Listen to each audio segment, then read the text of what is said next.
Interview ng ating President-elect matapos ang kanyang proklamasyon kahapon ay sinagawa ng Kongreso. Kasama natin ngayon tatlong kinatawan ng ating mga networks, Ms. Eden Santos sa Net25, Mr. MJ Mondehar ng SMNI, Mr. Ivan Medina ng GMA. Ukol dun sa inyong mga pinabahagi na topics o mga paksa kaninang umaga, ayusin lang po natin ang mga katanungan natin at umpisahan po natin kay Ms. Eden Santos. Ayun, dahil po ako mag-isang babae, nagkasundo kami tatlo. Ayan, ladies first daw po, Mr. President. So, kumusta na nga po ang inyong gising ngayong umaga after the proclamation mo na kahapon? Wala, official na talaga eh. But we have not, hindi naman namin na mula nung May 9, May 10, nandito na kami. We were already trying to put together the government, the next administration. So, pero siyempre, very significant yung kahapon. At kahit pa paano, it is slowly sinking in na eto na talaga yun. But anyway, it also became productive because nakausap ko na yung mga legislators natin at sinasabi ko na sa kanila, ito yung mga dapat natin gawin, ito yung mga hihingiin ko sa inyo. I think I'm hoping there will be a honeymoon period na maging maliwanag at maging maganda at maayos ang relationship, cooperation between the legislature, the executive, and of course the judiciary. So that's what we spoke about at length. After naiwan pa ako dun ng mga 3 oras kasi nag-uusap nga kami tungkol diyan. So it's all very well commemorate. Of course, it's all very exciting to actually hear the proclamation of the Senate President and the Speaker for both myself and for our incoming Vice President, Sara Duterte. But we immediately went to work because there's a great deal to be done. So, yeah, nasa pawang kaagad yung whatever, if you want to call it celebration, commemoration, napunta ka agad sa trabaho. But that's natural because talagang in our view, ang daming gagawin. So we have to get it done. I really want to hit the ground running on the beginning of the term. I also would like to have a very clear understanding between all of the cabinet secretaries, all the legislature. Very clear understanding of what we're going to be trying to do, the timetable that we're giving ourselves to do it in, the deadlines that we have to put, so that we don't waste any time. So yes, it was very exciting. It really brought home the fact that we won this election and I will be president. But immediately it comes that, well, if you're going to be president, you better get to work. So, yun ang mga nangyari. At least po magsisink in na yan later on. Before proceeding po dun sa formal interview namin, gusto lang po namin i-congratulate kayo. Ayan, congratulations po. Thank you. And Mr. President, how would you like to be addressed po by our Filipino people? Para mas, yung name calling ba, kumbaga, at para mas madaling matandaan? I think, lilitaw na lang at lilitaw. I don't know. PBBM? Okay na yun? That will work. I was SBBM when I was in the Senate. So, yeah, I think that will work. Kilala na ako ngayon. Kilala na ako, especially in the pub because of the campaign ng BBM. So, maybe that's the logical way to go. So, PBBM na po. Ano na po, tuloy ko na lang. Begin with the economy. Yeah, yan. Ano po yung magiging first order of the day po ninyo since kayo na po ay proclaimed as the 17th President of the Republic of the Philippines? Well, the first priority is always going to be the economy. And that's why we have been very, very careful in choosing the economic team. It's still down to jobs, to the increasing prices of commodities, some relief for the business community. We have to streamline the operations of government, which immediately brings us to digital and IT and digital communication para maging mas maganda ang patakbo. And also it will be better for the Philippines for the simple reason that the rest, when we deal with other countries, everybody else is digitized. Tayo lang ang medyo naiwanan. So it will make quicker. Ganun na ang negosyo ngayon eh. Ganun na ang investment ngayon eh. Kailangan talaga digitize. So those are the immediate things because those are the things that I think we can immediately enforce. But you know, the things we spoke about during the campaign, hindi pang kampanya lang yan. We really need to do something about, we need to find help for our MSMEs. We really have to create once again the value chain for agriculture. Education needs a lot of, I'm so happy that Vice President Sara has decided to take on that job. It's not a small job. Sa education to increase, and of course the infrastructure development continues. So these are the things that we can immediately go on. That's why I'm using the time between now and the 1st of July to plan, to talk to everybody and say maging maliwanag ang plano para nakakaintindihan tayong lahat. Ito yung dapat natin gagawin. I guess on the 1st of July, we will have a cabinet meeting immediately just to, everybody knows naman yung mga kinukuha naman namin, magkakilala na yan, they worked together before in their different areas. So, but the important thing is to be very clear amongst ourselves in the cabinet and with the public as well, that this is the directions that we are taking. This is how we plan to do it. We will engage with certain agencies, with the private sector, with citizens, NGOs even, to move the thing forward. So I think we've made a good start in the last, since May 9, last 3 weeks, 2 weeks, 2.5 weeks. I think we've made a good start. There's still a long way to go, but I think we've made a good start already. The most important thing for me is to get the right people in the right place. Meron na po ba tayong economic teams na... Oh, I'm glad you asked that. I think it would be appropriate to say that I will be nominating our BSP President Ben Jokno for the position of Secretary of Finance. He has already agreed, nag-usap kami, and he has agreed.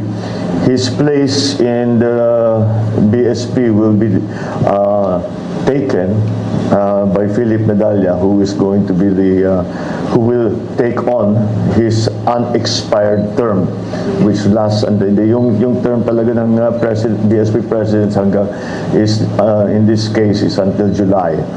So at the very least he will be there.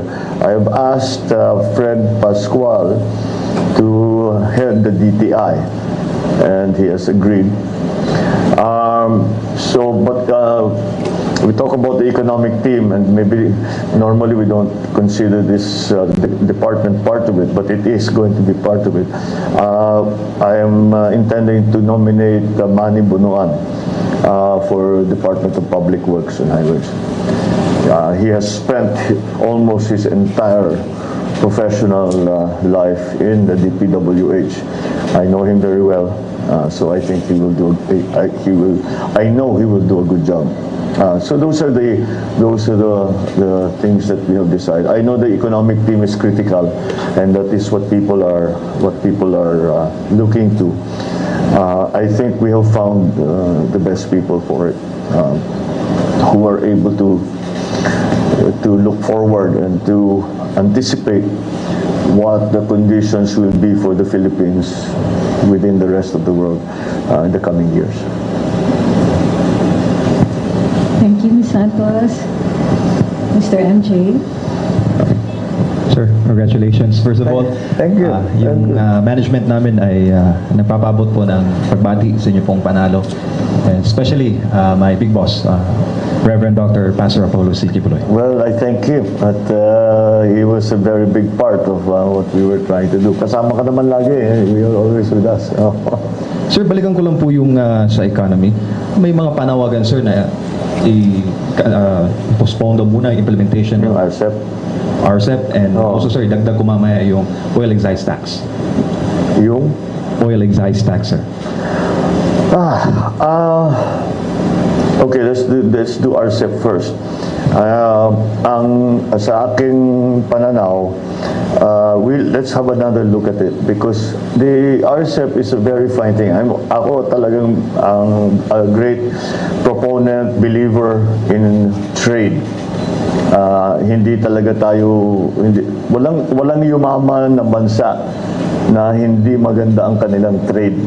Meron silang manufacturing, marami silang ine-export. They are very involved in trade. All the great economies in the past 200, 300 years, it really came down to trade. So that's something that we want to encourage, and what RCEP seeks to do.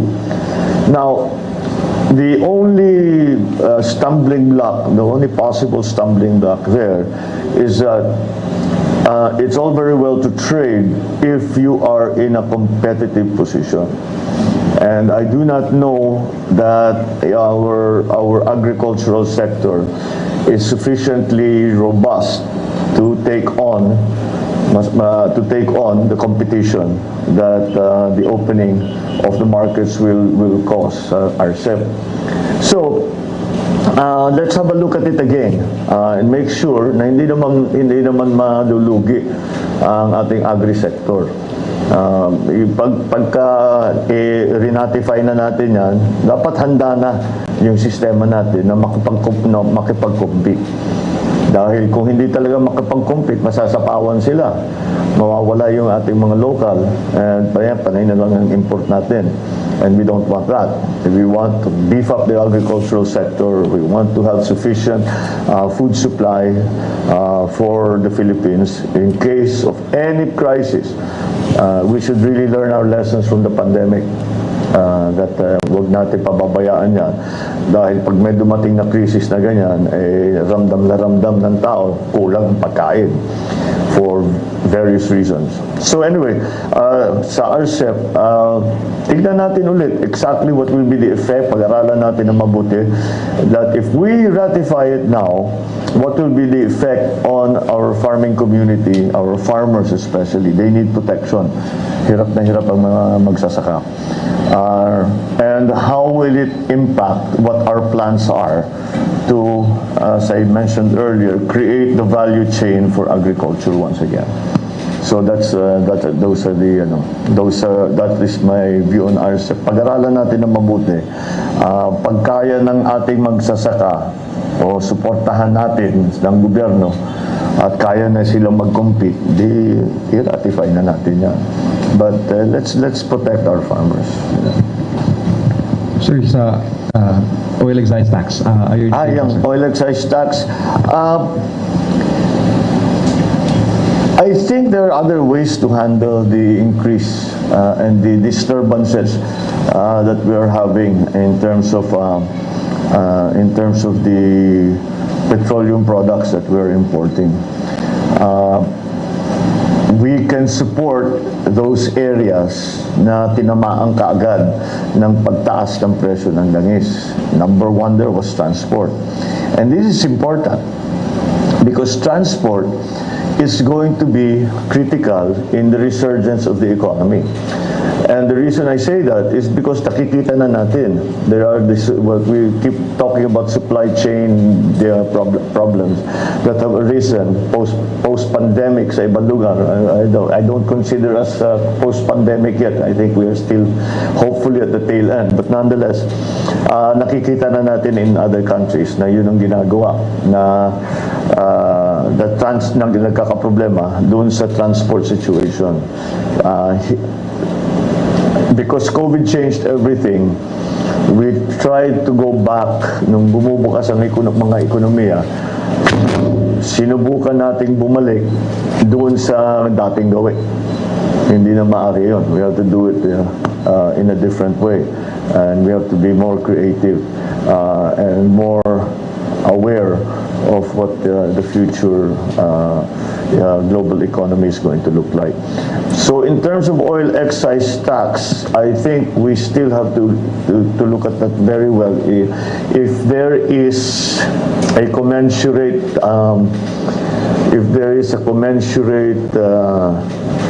return to somehow deferring the collection of the excise tax, what will be siyempre, the government needs the money. Mahirap ang gobyerno sa pondo ngayon. The government needs the money. Pero kung talagang makikita naman, may ano naman yan eh. Pag sinabi mo, tanggalin natin yung excise tax o bawasan natin yung excise tax, ano yung magiging effect doon? Talaga bang worth it ba na mawala yung pondo o yung income ng gobyerno? Kasi mas magiging maganda naman ang effect sa ekonomiya and makabawi tayo. So we'll have to study that. It's still a cost-benefit analysis. It's not simple, but that's what we will have to do. But of course, that will be one of the areas that will be under intense study in the first few weeks, because we really have to see our fiscal policy, how we handle it, and we have to be more analytical in the way that we impose new taxes or withdraw old taxes or amend the tax structure to see that there will be, as I said, a commensurate advantage perhaps in another part of the economy. But kailangan meron naman talagang may balance naman. So kasi pag nawala ka agad dyan, wala naman tayong pangbigay ng tupad, wala na tayong pangbigay ng ayuda, kailangan pa rin ng tao yan. But if the economy is ready, kahit kunin mo yan, may trabaho na, then perhaps we can think about it. Thank you, MJ. Mr. Meridian. PBBM, sir. Yes. Good morning. Good morning. Our debt stands at 13 trillion right now. May pinropose po ang Department of Finance na fiscal consolidation plan that Correct. details measures for revenue generation para matugunan tong utang na to. It includes deferment of personal income tax reduction, limiting VAT exemptions, and excise tax. Yes. Where do you stand on these tax measures? I think that's an examination we really have to undertake. I mean, just for what I hear from legal practitioners, we have to codify our tax. Kasi yung tax natin, it has evolved over many administrations. And what I will try to apply is that there will be hindi lang yung kuha tayo dito sa sin tax, kuha tayo dito sa oil, kuha tayo dito sa housing, kuha tayo dito sa cooperative. Hindi, kailangan talaga may plano tayo. So gagawin natin yung plano natin, and the fiscal policy is going to follow that. Now in my discussions with our legislators yesterday, we are trying to create some fiscal space so that to reduce the load on ordinary citizens, and maybe move the load up, the tax load up, and there are also distribution of wealth implications to that, which are very, very important. It's one of the areas that I think we have to work on very, very hard. the distribution of wealth into sa Pilipinas has not been very equitable. And so that's something that that the fiscal policy will hope to balance, achieve a better balance. So we must approach all of these things. The economy is a living thing, and you cannot just look at one area without trying to anticipate what the real effect will be for the entire economy and for. So we have to. The point I'm making is that we have to have an economic recovery plan, and the fiscal policy will follow that. What areas will we encourage? What comes out off the top of my mind is MSMEs kagad. Bawasan na natin, or we give them a holiday, tax amnesty, tax holiday. We're studying that now, because that's the only way that I can see. We do microfinancing even in the private sector. We want them to come back because the 62% of our employees are in MSMEs.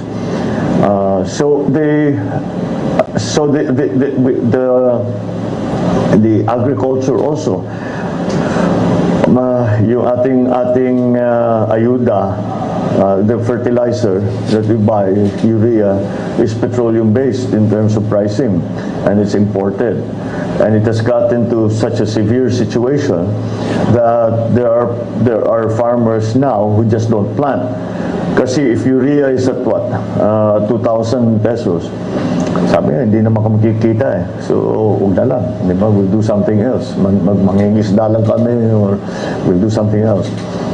And that doesn't bode well for our plans for developing agriculture. So, whatever fiscal policy is going to be, whatever changes in fiscal policy that we are going to undertake, it will have to come, we have to examine it we have to think it through properly. So, yung mga pabigla-bigla na tinataas, binababa, hindi natin magagawa yun. Dahil kung gawin natin yan, it will, if there are too many moving parts, you cannot anticipate what will happen. And so, we have to be careful, and there are many variables. Move the variables one by one. Huwag mong sasabay-sabay, kasi then you don't know what's happening. We just followed, I guess, the scientific method. So, my approach to the fiscal policy, first is to codify it, to make it simpler, to make it more understandable, number one.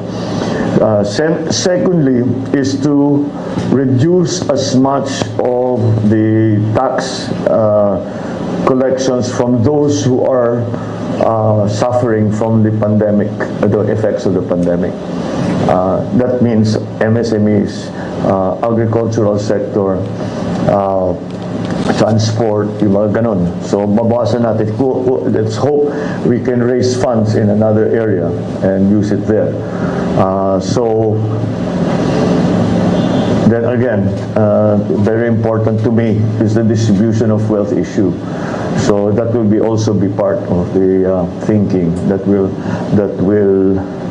obtain when we talk about fiscal policy. So it's difficult for me at this point. I'm trying to answer your question, but it's difficult for me to answer your question because I cannot talk about specifics, because they will all be part of a larger economic plan. Of course, but the general principle that we will apply is to give opportunities to those that have suffered, maybe by lightening the tax liabilities that they are required to pay. But again, we have to see what the effect will be for the rest of the economy, for other sectors of the economy. So, yes, fiscal policy is going to, monetary policy is also, now that you mentioned monetary policy is also, I was just watching the news before I came here, marami na talaga nagtataas ng interest rate around the country. So, this is what we were talking with BSP President Ben Jokno, if we're going to raise interest rates, if our investment rating will change, kung bababa ba yan, or can we do something to keep it But he seems optimistic, and to an extent, I share his optimism, and I think we can do it. But we have to be very, very, how do you say? We have to be very circumspect about making sudden changes, because as we've seen, all of these sudden changes have had some unintended consequences in other parts of the hindi mo na maakalain may pumuntok doon kasi dito may ginawa ka rito. Like I said, the economy is a living thing, and it's always a work in progress, so we'll continue to examine all of that. Yeah. Sir, very crucial in revenue generation are the bureaus of customs and internal revenue. My first question, meron na po ba kayong napili o nakausap? Well, let me put it this way, dami kong aplikante for customs and BIR. But you're right, critical yan. We have to increase our collections both in the BIR, both in customs. Sa customs, marami nag-a-advise sa atin, marami naman na maaaring gawin.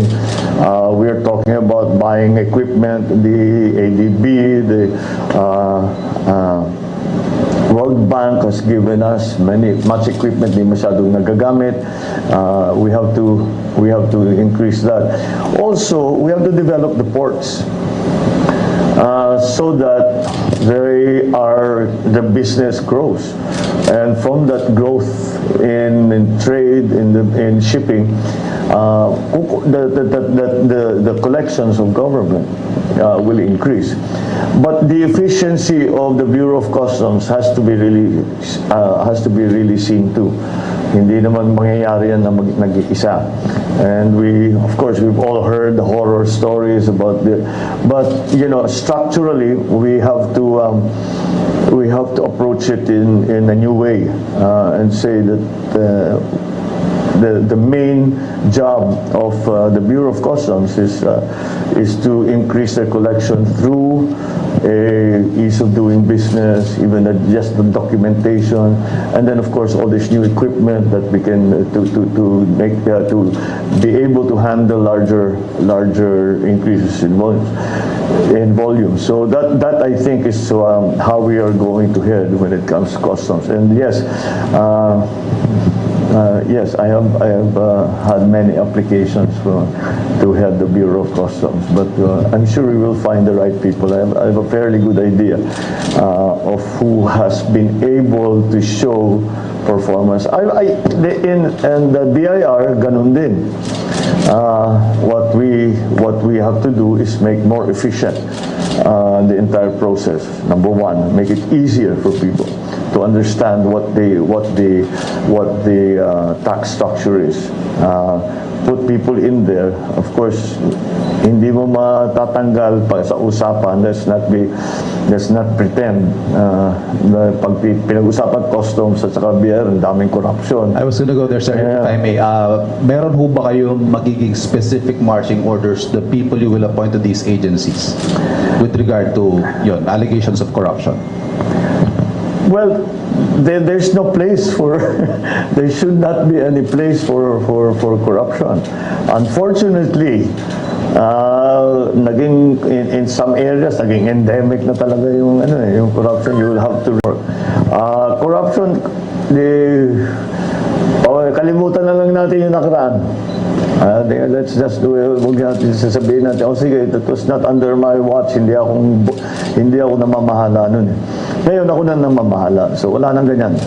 At kung meron pang ganyan, habul-habulin talaga namin kayo. At hindi po pwede yan because we will not succeed.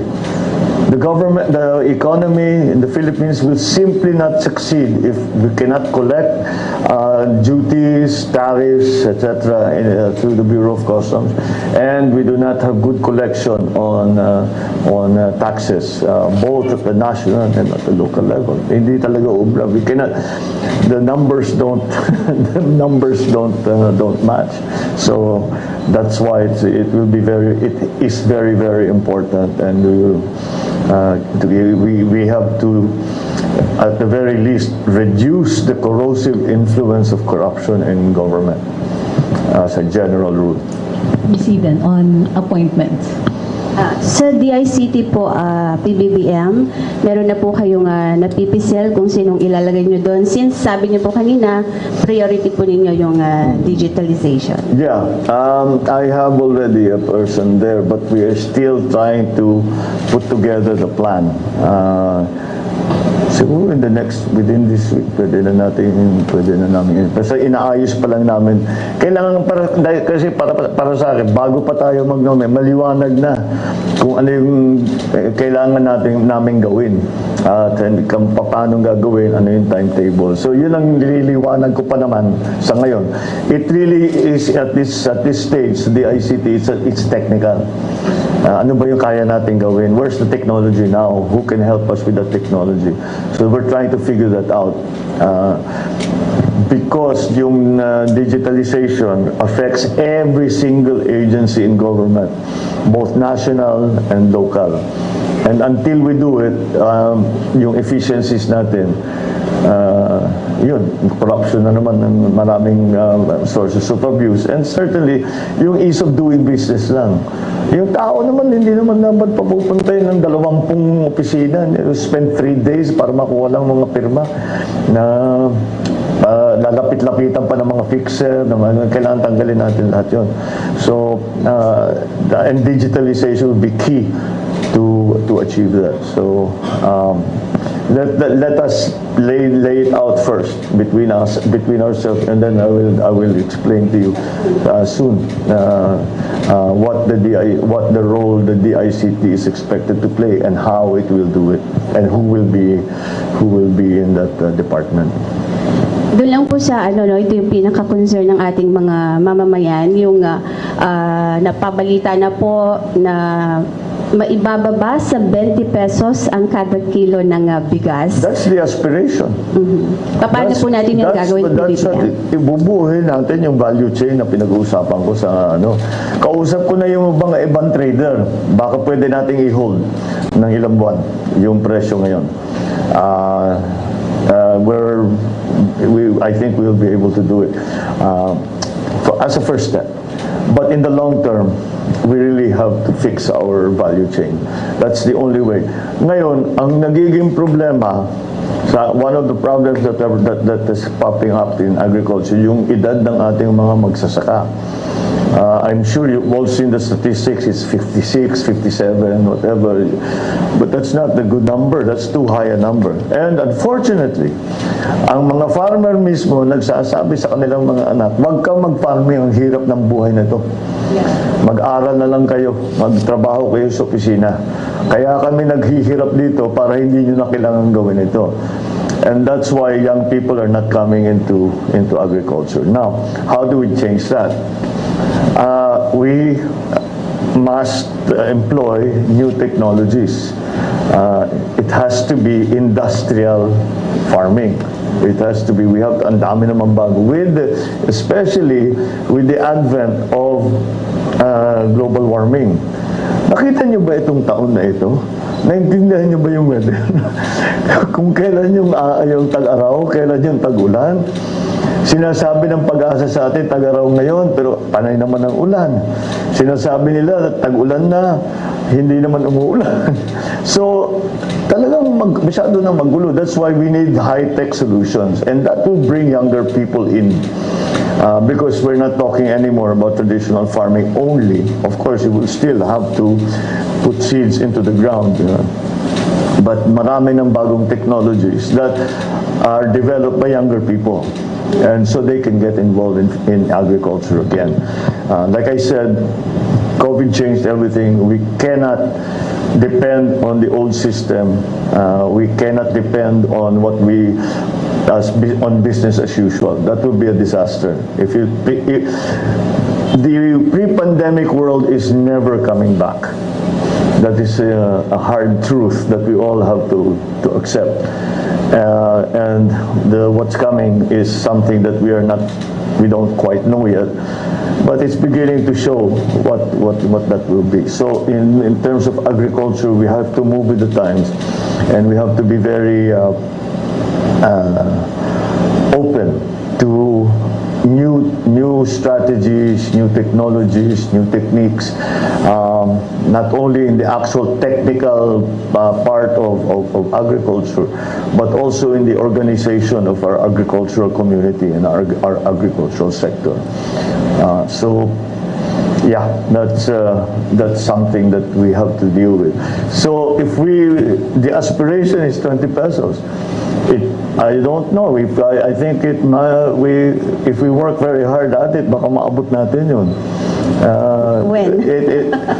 Oh boy, pag nabuo yung ating tinatawag na value chain, we have to do research and development. Marami naman tayong magaling eh. We have to do research and development, find the new varieties, find the new techniques. With the price of fertilizer getting so high, anong mga alternatives natin, organic, etc. And how do we mass produce that? And then we have to bring all these new technologies to the farmer, and we have to teach them what this new, how to best take advantage of all of the things that we have discovered. We have to find new ways of production. And agriculture naman, pinag-uusapan, hindi lang bigas yan eh. Hindi lang crops yan eh. Fisheries yan at saka livestock. So lahat yan kailangan natin tignan. And with in mind, you should always keep in mind, there must be sufficient food supply. Kailangan may sapat na bigas, kasi yan ang ating we have to also look at protein. Siyempre, livestock, fisheries. Hindi lang naman iisa yan. So, that has to be developed. Now, the good thing about that is that for the Philippines, we don't have to reinvent the wheel. Marami naman tayong pupuntahan na magtaturo tayo. Ang nasakit lang dyan is these are the people that studied in UPLB. Na ngayon pupunta natin, paano ba yung pinakabago, pinakamaganda? Yan yung mga nasa IRI noon, nasa field rice, bumalik na, umuwi na, and they're making a success of agriculture. But, whatever it takes, we will do it. Thank you, Ms. Eden. Jay, if you have no more questions on appointments, you can go to food prices. Appointments lang, sir. Balikan ko lang. Sige. Magkakaroon ba ng special assistant to the president na position, and who will it might be? Well, that actually is an existing position already. Special assistant, yes. Yeah, I suppose we can already, we've asked Congressman Anton Lagdameo to fill that position. Yeah, because it's very sensitive and very important in the sense that we have we've known each other since he was a child. Hindi na ako child noon, pero since he was young. So he knows me very well. He has been with us, working with me for past 10 years, mga ganon. So in terms of the working relationship, and then, between the two of us, siguro we've already found the modus vivendi. So that should be an easy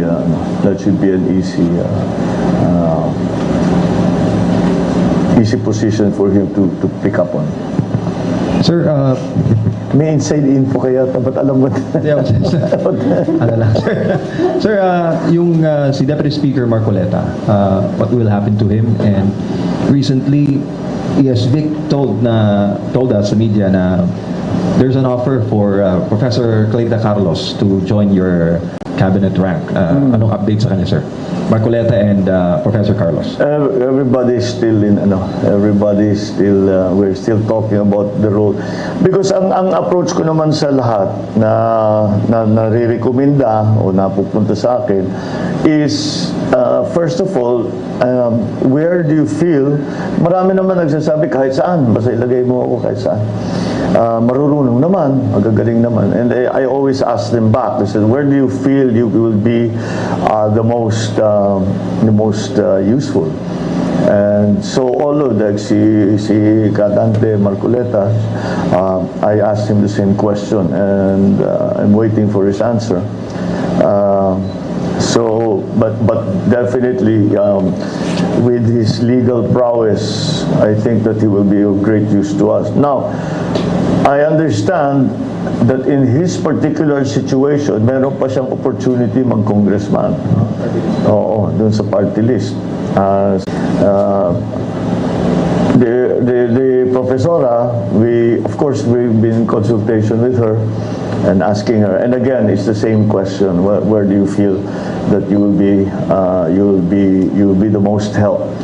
And again, we're waiting for that answer, because alam naman natin na marunong naman si Professora. She's at least especially in terms of foreign policy and international politics, talaga maraming maitutulong.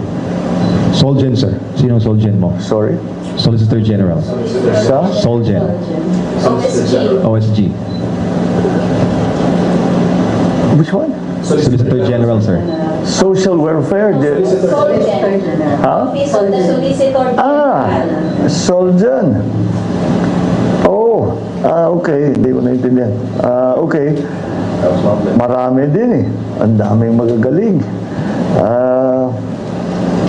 We are lucky in that marami nga na who are some of the legal luminaries have expressed their willingness to join the government, and that's one of the offices that we're talking about. That's going to be very important. I'll talk to we will hindi pa finalized ang sino magsosoldier. Do you have a question on food prices? Ito matapos na tayo. Okay. Isa ho sa mga immediate na problema nga harapin ng inyong administrasyon ay ang sinasabing food crisis ng Department of Agriculture. In fact, just this week, laman po ng balita yung kakulangan sa patatas. And then, ang sabi ng Philippine Chamber of Agriculture and Food, maaaring last quarter po ng taong ito ay maramdaman natin ng husto itong food shortage dahil sa taas ng presyo ng fertilizer, farm inputs, mataas na presyo ng trigo. Ano ho ang inyong mga concrete plans para masiguro ang sapat at abot kayang pagkain sa lahat ng Pilipino? We have to just increase production, and baka mapilitan pa rin tayo mag-import. The importation was forced on us because our production, the problem is that the production was not sufficient. Since the production was not sufficient, to keep the prices down to an affordable level, we have to import. And nasa crisis tayo, we're in an emergency situation. So we may have to continue to do that. But in my view, not only for import substitution, I think we really have to help the agricultural sector. In the immediate future, yung mga inputs, kailangan nating tignan what can the government do to support the inputs. The biggest component now is urea. And again, exactly as you mentioned, 2,000 pesos, hindi nila kaya talaga. So maybe there is a way that we can come to an agreement with some other countries, not to buy in bulk or to somehow defer payment, all of these things that we will have to do because it's a crisis. So we have to bring down the price of inputs if we are going to increase production. But we cannot just look at, again, business as usual. We have to really find new ways of growing food. We have to find new ways for the livestock. We have to find new ways of fisheries, both coastal and inland. There are many opportunities there. So I think that's something that we must pursue. But again, as I told you, in the immediate future, we have to support the farmers, and the problems with the inputs now we cannot change immediately. But immediately what we can do, as I said, is to find sourcing of the inputs that again we will have to import. I mean, it hurts to say it. It hurts to think it, but we are in an emergency. Napabayaan talagang agri. May pondo po ba tayo para sa pag-aangkat? Sa Pag-aangkat. I think we'll be able to do it. Hindi naging maliit na bagay yung gera sa Ukraine. Because doon tayo, hindi yung wheat na sinasabi, hindi yung problema yung para sa tinapay, yung wheat sa fields. Yun ang nagiging problema natin. So these are events that are completely beyond our control. So we have to find other ways. So can we import somewhere else? Can we make an arrangement somewhere else? Like we did with oil in the 70s. Na kinausap natin yung mga oil producers and sinabi natin bigyan nyo naman kami ng magandang option. And we will have to do that in the meantime for the agricultural inputs. Pero kailangan talagang paspasan lahat yung mga research and development, lahat ng yung sistema ng pautang. I think that's one of the areas that we really want to look at. Unfortunately, Land Bank has converted itself not into an agricultural bank anymore. It really operates as a commercial bank. So maybe we can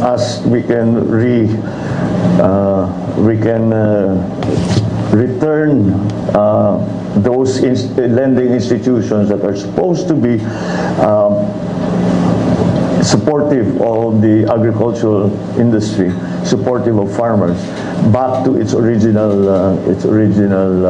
brief na kung saan nga napunta.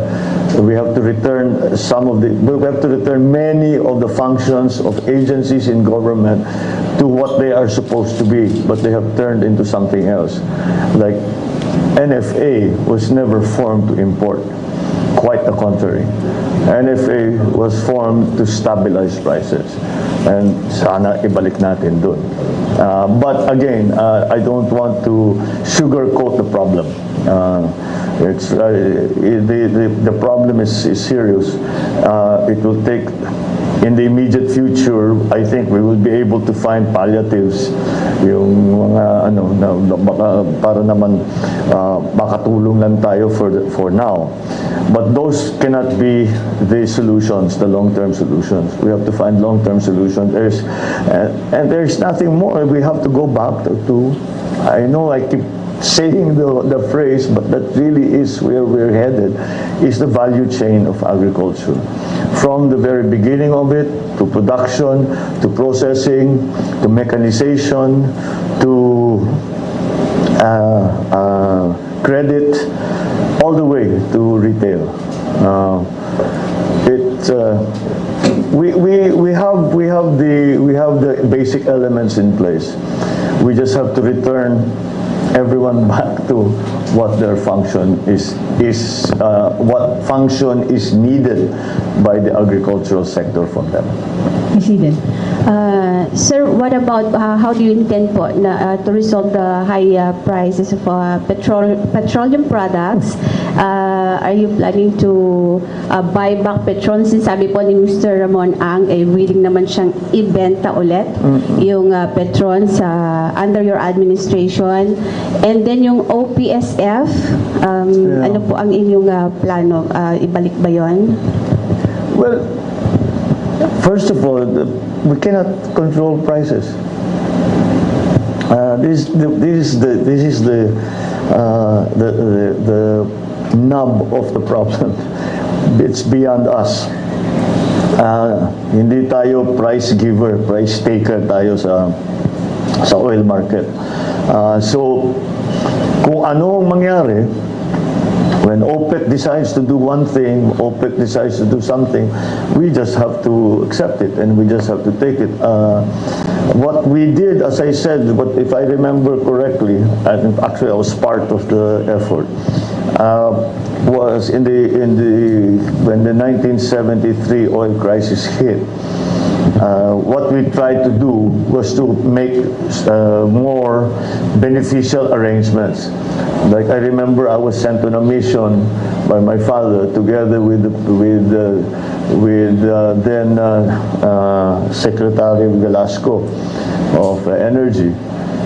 And we discussed with Saudi Arabia and all the other oil-producing countries that we buy oil from to lengthen the payback period from, I think it was 90 days to 180 days. And we were able to manage that, which medyo talagang naging mas maganda ang sitwasyon, because also we were very worried at that time of our foreign reserves. So that helped very much in the situation, in the management of the oil crisis in 1973. I think that we can also consider what is happening now as another oil crisis. And that's why we will see if we can do that. Marami naman tayong kaibigan na siguro naman handang tumulong. At I think that the relationship that has been formed with countries in the Middle East, oil producers in the Middle East, by our OFWs, will help us, because meron na silang experience sa Pilipino. At marami na tayong, we have many dealings already with them. Maybe we can open these negotiations. And on the ground here, again, I was at the very beginning, even before Ukraine, we were watching the oil and gas prices just going up and up and up and up. And I proposed, I said, why do we not subsidize the importation of all energy products? And we did the numbers, and the truth of the matter is we cannot afford it. We cannot do that. So we have to choose the sectors. I've mentioned transport before. Is one, because it's the first hit, but of course, you know, pag pinag-usapan na si presyo ng langis ay naapektuhan lahat. But I think we will just have to choose the areas that we can support, that we can afford to support, because of course we'd like to support all of them, but we, as I said, we cannot afford it. So we will have to find different ways, a more focused approach doon sa mga talagang na malaki ang component ng kanilang cost of doing business, malaki ang component ng presyo ng langis. Iba-iba naman yan sa iba't ibang sektor. And then also there's a time element to all of this, na yung iba tinamaan na kaagad. Yung iba baka 6 months down the road pa, baka meron pa tayong saka na natin, huwag na muna natin i-prioritize yun, dito na muna tayo sa tinamaan na. So, and then kasama dyan sa analysis na yan, sino ba talaga yung kailangan natin para buhayin natin ang ekonomiya. So, mag-focus din tayo doon. Baka doon tayo tutulong para bumulusok ang economic activity doon sa area para matulungan ang ating economic recovery. Right. This is our last round. We have time for only 2 more questions, Oh, Mr. that was fast. Yes. Extend natin, sir. If you want. Sir, sa kuryente, ERC Chair De Banadera nagsuggest na tanggalin daw sana po ninyo ang 12% VAT on the generation charge, at ang buwisan is yung distribution charge lang para bumaba po yung singil sa kuryente. Your thoughts on that, sir?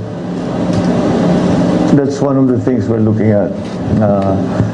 Meron talagang pwedeng in each, even on the spot market, in the transmission charge, there are areas that pwede pa nating ibaba. So again, I've been talking to some of the producers, yung ating sa energy production side natin. Willing naman sila, naintindihan naman nila that this is an emergency situation. And of course, you mentioned now the ERC. We have to be very strict in enforcing IPIRA. But beyond that, we also have to look at possible amendments to IPIRA. dahil medyo na-outdated na yung ibang provisions sa EPIRA. Kasi nagbago na yung sistema. Just the division between production, transmission, and distribution, that was, EPIRA was supposed to take care of that. Pero iba yung nangyari. So we have to look into that law. But yeah, meron kaming nakikita, baka may makuha dito, baka may makuha riyan, baka may makuha dito para ibaba kagad ang presyo ng gasolina, ng crudo, ng gas. It's the problem is kasi ang production side naman natin when it comes to energy, it's more or less in line with the rest of the world. So it's in the system. There are problems that are inherent in the system, the way it has evolved. So kailangan talaga natin balikan. And the key there will be EPIRA. And we already have a team doing just that, looking to see where we can reduce the price of petroleum goods, number one. And what changes we have to make in terms of legislation, in terms of policy, to make the whole system more efficient, despite the fact that the prices of oil keep going up. We may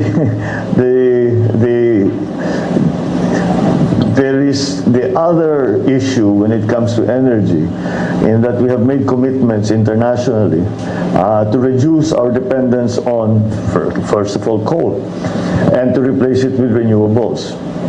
But when we first tried to do that, right after COP26, if you remember, the whole world tried to do it. Wala palang kapalit yung coal. Hindi pa ready yung renewables. So, tignan natin yun. We have to also determine the mix of renewables. The renewables to traditional. Diyan na pumapasok ang usapan ng nuclear. Because if you look at statistics, look at it, tanggalin muna natin yung mga politika. Tingnan natin talaga ang data. Nuclear remains to be the cleanest and cheapest way to produce energy. The problem is that the lead time for any power plant, not only nuclear, is minimum yata 5 years. So matagal yan. So in the transition, we have to find another source, a cleaner source of energy. So maybe gas will be the transition. Yung gas is cleaner than coal. It is as clean as it's going to get. But until we are able to sufficiently increase our power production through renewables, we have to find the pantawid from purely traditional to the new mix of renewables and traditional. So energy is hard. Talaga, ako aminin ko sa inyo, energy is hard. We really did the world situation, the local situation, the way that we have evolved our systems, it can be quite complicated. So we have to really come up with some good strategies there. But in general, we have begun to see areas where that may potential na dyan tayo kukuha, may baba natin ang presyo ng singil sa kuryente. Okay? Last question, Ivan. Yeah, sir, on foreign policy. Okay. Yung may patuloy po mga reports ng incursions, even spying sa internal waters ng Pilipinas. Ano ho ang magiging position ninyo with regard to asserting our sovereignty in the region? What is your position on the arbitral ruling, and how will you enforce it? Well, in terms of sovereignty, there is no wiggle room there. Our sovereignty is sacred. We will not compromise it in any way. We are a sovereign nation with a functioning government. so that we do not need to be told by anyone how to run our own country. So that's essentially sovereignty, self-determined in the Philippines. So again, there is no room for negotiation there. It is sacred and inviolable. So that is my approach to Philippine sovereignty. I have already said this before, considering in the West Philippine Sea that there have been these conflicts, we will not allow a single square, and we even make it smaller, a single square millimeter of our maritime, coastal, and up to our 200 kilometers rights to be trampled upon. And how do we do this? We strengthen our. Well, we're talking when let's not traipse around it. We're talking about China. And how do we do that? We talk to China consistently with a firm voice, and we say that hindi naman natin pwedeng girahin. At ang gusto ba natin gawin yun? Manggigera pa tayo ngayon, papasok pa tayo sa gera. That's the last thing we need right now. So we have to continue to discuss with them the conflicting claims that we have with China and that China has with other members of ASEAN. And I think ASEAN is still going to be a very critical part of that discussion, but nonetheless, we also have to continue to pursue bilateral contact and communication with China. In fact, this is what I mentioned when I spoke to President Xi. When he called me to congratulate me on winning the election. I immediately went and I said that we have to continue to talk about this. We cannot be allowed to. This cannot be allowed to fester and to become more severe in terms of a problem between our two countries. So that's why in foreign policy, the Americans now, of course, have a very strong global interest, strategic interest in the region with the rise of China and their view that the West Philippine Sea is a critical part of the trade routes, which it is, and that's why it's so important. Trade routes for shipping in the region. So we are a small player amongst very large giants in terms of geopolitics. So we have to ply our own way. I've said it before, I'll say it again. I do not subscribe to the old thinking of the Cold War, where we had the spheres of influence, where you were under the Soviet Union or you were under the United States. I think that we have to just find an independent foreign policy where we are friends with everyone. It's the only way. The closest part of China to my province, Ilocos Norte, is 600 kilometers away. We have to be good neighbors, and we ask them to be good neighbors to us as well. It is of mutual benefit to our countries. Now, the role that the United States is going to play, well, we define that role very simply. It comes from our traditional relationship with the United States, which has been very strong and very advantageous to both of us, both the United States and the Philippines, over the past 100 or so years. So that's how we define that. So we must maintain that balance. I think we are not. I don't think we are the only country that's having to do that. And again, the partnerships that we make within the region, ASEAN primarily, are going to be of critical importance when it comes to that. So we have to make those. As I told the ambassadors when they came, not only economically but geopolitically, as we emerge from the pandemic and the crisis that it brought, we have to form alliances and partnerships, because no country can do this, can recover or can change foreign policy on their own. Can change the geopolitical situation on their own, and that's why we have to forge partnerships, and those are the partnerships that will keep things stable, and that's my belief and that's my approach. Last na lang po yung arbitral ruling.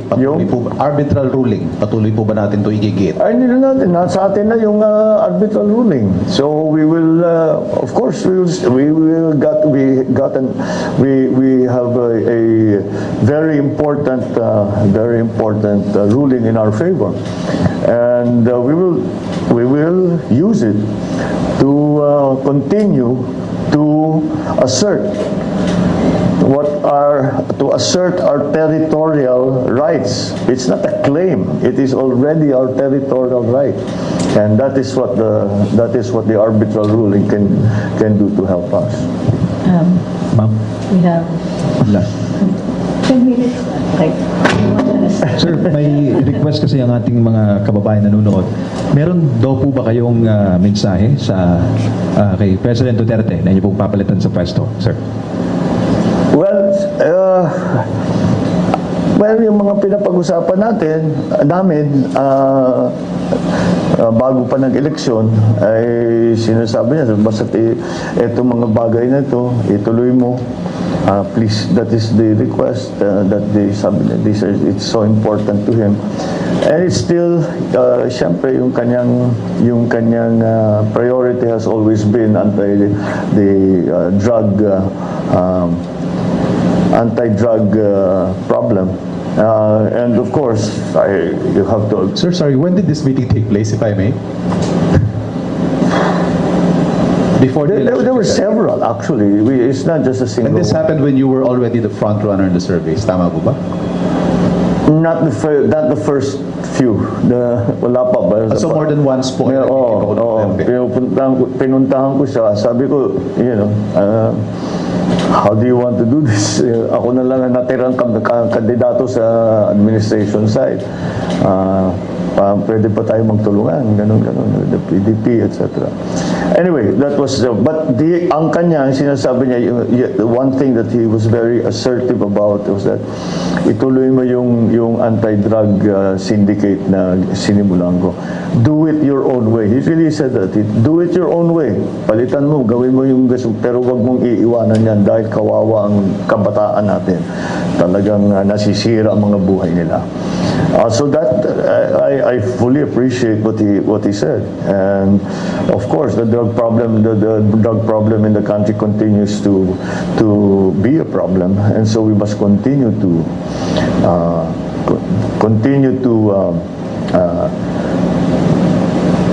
look that way. So foreign policy, of course, the president, PRRD, has taken a very slightly unorthodox approach, but again, balance is his thing. So we agree on that. In terms of the economy, the last time we spoke, he said they were discussing yung increase from 200 to 500 sa ayuda. So they were talking about it. He turns to me and said, sorry na lang kung ikaw yung susunod, uubusin ko yung pera, pero kailangan na talaga ng tao. So this is a cabinet meeting, sir? No, it was just a very casual discussion. But he was, si PRRD, he likes to throw it out there to see how people react and to see if how it should be changed. And I was just a bystander. I was just watching.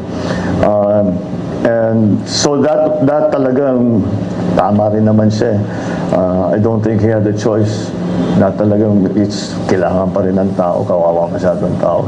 So those were the areas that we specifically spoke about. Yeah, so that's, Will he play a role in your government, sir? I'm sorry, Will he play a role in your government? if he wants to, Drug czar, or anti-drug czar, something like that. if he wants to. So it's a standing offer from the president-elect? I will, no, no, he has not, we have not talked about it. But I'm open to anyone who is able to help, in the government. So, matagal na kaming magkaibigan ni PRRD, nung mayor siya pa, long time ago. So, I'm sure if he wants to play a part, sasabihin naman niya sa akin. Certainly open to all of that. Sir, what about other presidential calls po? Nag-reach out na ba sa inyo?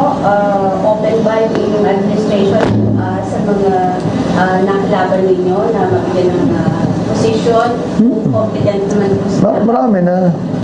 Meron nga yung sinasabi, meron mga, hindi ko na nababanggitin kung sino, pero ilan dyan nagsabi, lumabang kami sa inyo, siguro wala na kaming pag-asa dyan sa gobyerno. Hindi, huwag niyo, politika lang yan. Trabaho na tayo. Okay lang yun. For me, that's part of it. And that's finished. The people have spoken. The decision has been made.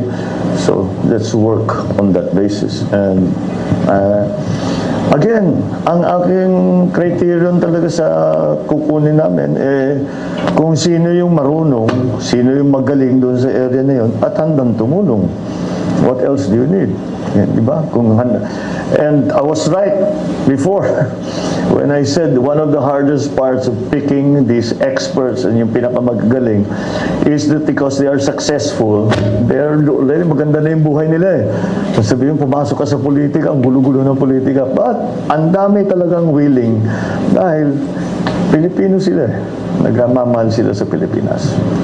Maraming salamat din. Thank you. Ms. Eden, MJ, Ivan, maraming Thank you. salamat Thank you, po. PBB. sa- Thank you, Secretary Trixie. Ano yan? Ano yan? Ali Soto po, Miss Ali Soto, our anchor. And syempre, I myself